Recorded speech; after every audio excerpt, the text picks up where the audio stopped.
बहुत से आवारा कुत्ते जो है वो इसी तरह भौंका करते हैं, गाड़ी के पीछे भी भौंकते हैं, पैदल चलने वाले के पीछे भी भौंकते हैं, बाइक वाले के पीछे भी भौंकते हैं। समझदार आदमी का काम ये नहीं कि हर भौंकने वाले कुत्ते को जो है रुक करके जो है वो पत्थर मारने लगे। मान लीजिए अगर उसने 20-30-50 हज़ार हिंदू नौजवानों को भड़का करके वरगला करके कहीं दंगा फसाद कुछ कर दिया, कौन जिम्मेदार होगा? उस वक्त हर आदमी जो है एक कमरे में बैठ करके बहादुर बना हुआ है, बकरा है जो उसके जी में आ रही। तो हमने अपनी नादानी में बिला वजह हीरो बना दिए हैं।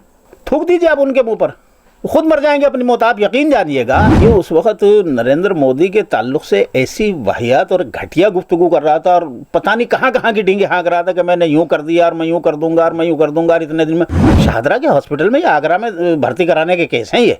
आप इनके चक्कर में मत पड़िए ज़्यादा। बहुत से लोग जो समझदार, जिम्मेदार, संजीदा लोग थे उसी वक्त समझते थे कि ये नॉर्मल आदमी है, ये धंधा करना चाहता है, ये अपनी दुकान चलाना चाहता है। अब तो पुलिस खुद कार्रवाई कर सकती है। अब तो पुलिस खुद कार्रवाई करने का आदेश है कोर्ट की तरफ से उसको, कि आप जो है स्वयं नोटिस ले सकते हैं उसको।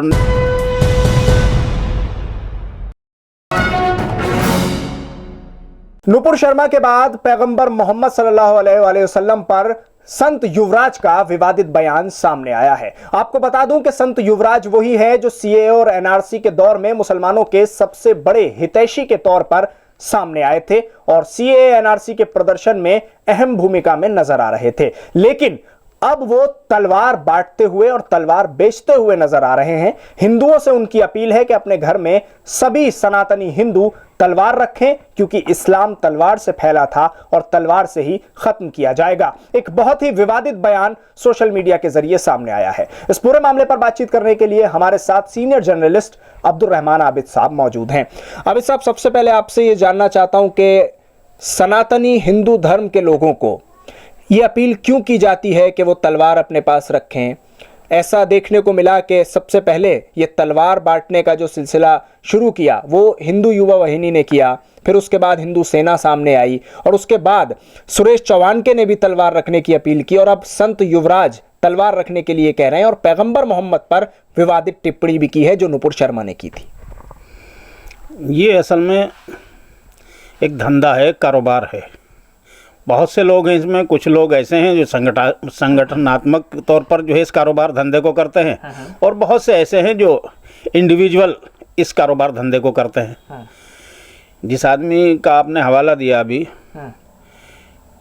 ये पिछले दिनों जब सीएनआरसी का पूरा मूवमेंट चल रहा था और इसके अलावा भी जब जहाँ जहाँ माइनॉरिटीज़ के या मुसलमानों के या कमज़ोर दलितों के, पिछड़ों के, किसी और के जो भी इस तरह के इशूज़ पर कहीं एजिटेशन, कोई तहरीक, कुछ किसी भी तरह का कहीं नज़र आता था तो ये आदमी हर उस जगह खड़ा हुआ एक साइड में नज़र आता था और ये इस आरजू में रहता था और कोशिश में रहता था, एक दो लोगों को लगा के भी साथ में रखता था कि किसी टीवी चैनल वाले को, किसी यूट्यूब वाले को, किसी को भी पकड़ के लाएं और वो ये अपना उसके सामने बातें करता था।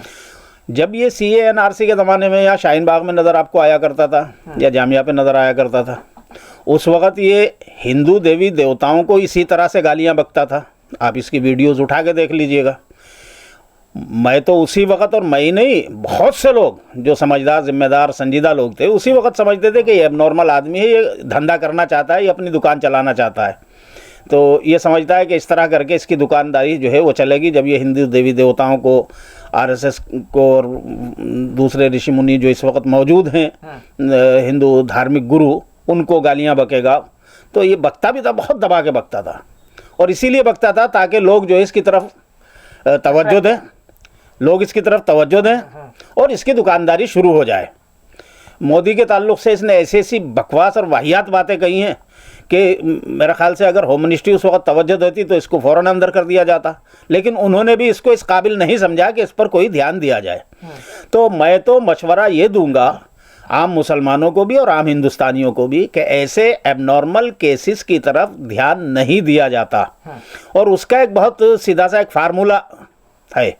आपने देखा होगा कि जब आप गली में चलते हैं या कहीं भी आप मोहल्ले में रहते हैं, शहर में, गांव में, कस्बे में, गली में चलते हैं, बहुत से आवारा कुत्ते जो है वो इसी तरह भौंका करते हैं। गाड़ी के पीछे भी भौंकते हैं, पैदल चलने वाले के पीछे भी भौंकते हैं, बाइक वाले के पीछे भी भौंकते हैं, बल्कि गाड़ी और बाइक वाले के पीछे तो दौड़ते भी हैं भौंकते हुए।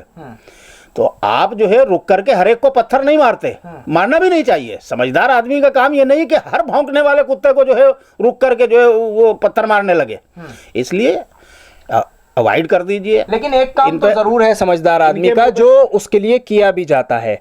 एक जगह फोन किया जाता है और एक गाड़ी आती है, उसमें से कुछ लोग उतरते हैं और उस कुत्ते को पकड़ते हैं, गाड़ी में डालते हैं और तेज ले जाते हैं। ये काम तो समझदार आदमी कम से कम कर ही सकता है ना अब्दुर्रहमान आबिद साहब? नहीं, ये काम पुलिस का है। नहीं, शिकायत कौन करेगा? पुलिस। ये काम जो है ये पुलिस के करने का है। पुलिस के नॉलेज में आ चुकी है शिकायत। जब सोशल मीडिया पर वायरल कोई चीज आ गई है तो वो होम मिनिस्ट्री के नॉलेज में आ गई है, पुलिस के नॉलेज में आ गई, इंटेलिजेंस एजेंसियों की नॉलेज में आ गई है। और अब तो पुलिस खुद कार्रवाई कर सकती है। अब तो पुलिस खुद कार्रवाई करने का आदेश है कोर्ट की तरफ से उसको, कि आप जो है स्वयं नोटिस ले सकते हैं, उसको लेना पड़ेगा आपको। तो ये तो पुलिस की जिम्मेदारी है, होम मिनिस्ट्री की, और हमारी जो इंटेलिजेंस एजेंसी है उनकी जिम्मेदारी है, सिक्योरिटी एजेंसियों की जिम्मेदारी है कि क्या कर रहा है ये आदमी। भाई मान लीजिए अगर उसने 20-30-50 हजार हिंदू नौजवानों को भड़का करके वरगला करके कहीं दंगा फसाद कुछ कर दिया, कौन जिम्मेदार होगा? किसकी जिम्मेदारी हो? गवर्नमेंट की, पुलिस की, एडमिनिस्ट्रेशन की। तो उनकी जिम्मेदारी है कि इसको पकड़ के अंदर करे, जहां इसका ठिकाना है इसको वहां भेज दे, किस्सा खत्म। और जो प्रॉफिट मोहम्मद के खिलाफ बयान दिया गया है उस पर क्या कहेंगे आप? देखिए, प्रॉफिट मोहम्मद सल्लल्लाहु अलैहि वसल्लम के खिलाफ जो बयानबाजियाँ, चाहे वो नुपुर शर्मा हो, सुरेश चौहान के हो, या एक वो कमीन जो है क्या नाम है उसका, यतीन्द्र सिंह आनंद, खबीस जैसे लोग हों, या एक वो नया त्यागी बना है जितेंद्र त्यागी, खबीस त्यागी क्या नाम है उसका, पुराना खबीस रिजवी था, क्या था, वसीम, हाँ खबीस रिजवी था, वो जितेंद्र त्यागी हो गया है। तो इस तरह के जो है ये सबको उसी कैटेगरी में लाइए जो मैंने अभी आपको मिसाल दी थी। ये सब वही भौंकने वाले हैं और भौंकने दीजिए इनको। हुजूर सल्लल्लाहु अलैहि वसल्लम की शान में गुस्ताखियाँ करने वाले उस वक़्त भी लोग थे और हर दौर में रहे हैं और आज भी हैं और रहेंगे। इनको आप ये चाहें कि इनके ख़िलाफ़ एक एक के आप एक्शन लेकर के जो इनको ख़त्म कर देंगे, ये मुमकिन नहीं है। देखिए, दुनिया में अच्छाई और बुराई साथ साथ चलती है। हाँ, ये बात सही है कि मेरे सामने खड़ा होकर के अगर कोई आदमी हुजूर सल्लल्लाहु अलैहि वसल्लम की शान में ऐसी गुस्ताखी करेगा तो उस वक़्त जो है मैं सोचूंगा कि मुझे इसका करना क्या है। पकड़ के पुलिस को लेकर थाने में घसीटते हुए लेके जाना है उसको, या पुलिस को यहीं खड़े खड़े बुला करके इसकी कलाई मरोड़ करके जो है रोक के रखना है, पुलिस को बुला करके उसको देना है, या जो भी। तो ये उस वक़्त की बात है। रही बात ये कि सोशल मीडिया का दौर है, इस वक्त हर आदमी जो है एक कमरे में बैठ कर के बहादुर बना हुआ है, बक रहा है जो उसके जी में आ रही। तो इन सब चीज़ों का नोटिस मुसलमानों को इस तरह से लेना छोड़ देना होगा कि जज्बात में आकर के इनका नोटिस लिया करें। देखिए, इस तरह के कई लोग हमने अपनी नादानी में बिला वजह हीरो बना दिए हैं। तो थूक दीजिए आप उनके मुँह पर, खुद मर जाएंगे अपनी मौत। आप यकीन जानिएगा कि वो जो उन्मादी जो नौजवान है, जिसको आरएसएस ने कह लीजिए या इस तरह के दुकानदार बदमाशों ने, जो हिंदुओं के हितैषी बनकर के जो है वो सामने आते हैं, लेकिन वो असल गुंडे बदमाश क्रिमिनल होते हैं और वो अपना एक धंधा खोलना चाहते हैं, लूटना चाहते हैं। चूँकि उन लोगों में असल में क्या है कि धर्म की भावना होती है, वो उस धर्म की भावनाओं को निगेटिव लाइन पर डाल करके जो है किसी एक धर्म के खिलाफ या किसी एक धार्मिक तबके के खिलाफ, सीधे कहूँ तो मुसलमानों के खिलाफ और इस्लाम के खिलाफ, वो उनको निगेटिव अंदाज में ले जाते हैं नौजवानों को। हालांकि उनके अंदर जो है वो अपने धर्म की आस्था होती है, तो वो उस आस्था को इधर निगेटिव उसमें ला करके उनकी दुश्मनी और नफरत में डाल देते हैं और उसको डाल करके ये अपना धंधा चला रहे हैं। ये करोड़ों करोड़ रुपए कमा जाते हैं और वो गरीब ऐसे के ऐसे ही कहीं जो है 2-4 मरतबा पता चला उन्होंने लाठी डंडे चलाए, गालियां बकी और उसके बाद कहीं पुलिस की गिरफ्त में आ गए, मुकदमे झेल रहे हैं, वो जिंदगी भर के लिए बर्बाद, और ये जो है दौलत में खेलते हैं। अच्छा, एक सवाल और आपसे मैं पूछना चाहता हूँ, यहाँ पर आखिरी सवाल है। ये बताइए, आखिर में वीडियो में कहा गया है कि संत की तरफ से कि हमने लाइसेंस भी इसका आपको प्रोवाइड करा दिया है, लाइसेंस भी जायज़ तरीके से आपको दिलवा रहे हैं। होम मिनिस्ट्री और पीएमओ, प्रधानमंत्री कार्यालय, दोनों के लिए इसकी सूचना दे दी गई है।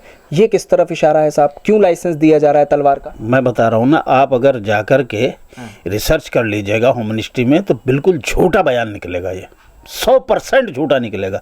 अरे ये आदमी, जब आपको एक वीडियो, मुझे तो याद है, मेरे पास इस वक्त वो सुरक्षित तो नहीं है कि मैंने महफूज रखा, चूँकि मैं इस तरह की चीज़ों को अपने पास रखता नहीं हूँ, लेकिन मैंने खुद उसको बहुत अच्छी तरह से सुना है।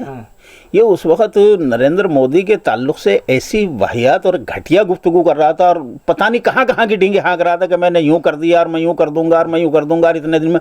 तो ऐसे एबनॉर्मल, ये शाहदरा के हॉस्पिटल में या आगरा में भर्ती कराने के केस हैं ये, आप इनके चक्कर में मत पड़िए ज़्यादा।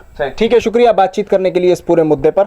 हमारे साथ इस वक्त सीनियर जर्नलिस्ट अब्दुल रहमान आबिद मौजूद थे। उन्होंने साफ तौर पर कहा है कि इस तरह के जितने केसेस हैं उनकी कोई अहमियत नहीं है और इस तरह के लोगों की कोई वैल्यू नहीं है कि जिन पर ज़्यादा ध्यान दिया जाए। लेकिन ख़ास बात यहाँ ये है कि संत युवराज CAA NRC के दौर में मुसलमानों के बहुत करीब रहे, मुसलमानों को करीब से जाना देखा, जो कि अपनी वीडियो में ये दावा कर रहे हैं। लेकिन यहाँ समझने वाली बात ये भी है कि उस वक्त संत युवराज अपनी PhD कर रहे थे। जैसा कि उन्होंने कहा है कि मैं मुसलमानों पर PhD कर रहा था, मैं देखना चाहता था कि ये किस तरह से ज़िंदगी गुजारते हैं। तो हमने तो कभी CAA NRC के दौर में प्रदर्शन सारे कवर किए, लेकिन कहीं किसी के पास कोई हथियार नहीं देखा और ना ही किसी को तलवार चलाते देखा। अब देखना होगा कि PMO और उसके साथ साथ गृह मंत्रालय से क्या एक्शन इनके खिलाफ लिया जाता है। दिल्ली से कैमरा पर्सन नाजिम के साथ न्यूज़ MX के लिए साहिल नकवी।